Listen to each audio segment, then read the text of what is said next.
Salam Media Sriwijaya. Konflik antara pesulap merah dan Gus Samsudin tengah menuai perhatian publik.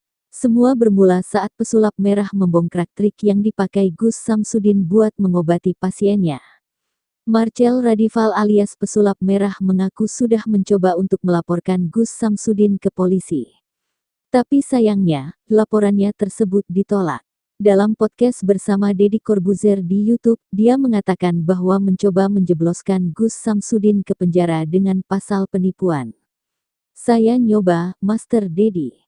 Saya coba ke polisi, saya laporin. Ini konten hoaks, laporin penipuan. Ternyata kalau kata polisi, kalau bukan korban nggak bisa, katanya. Padahal, dia menyebut bahwa Gus Samsudin sudah membodohi masyarakat dengan menjual jimat. Dianggap pengobatannya membodohi masyarakat. Padepokan Nur Zat Sejati milik Gus Samsudin di Desa Rejowinangun, Kecamatan Kademangan, Kabupaten Blitar, digeruduk ratusan warga.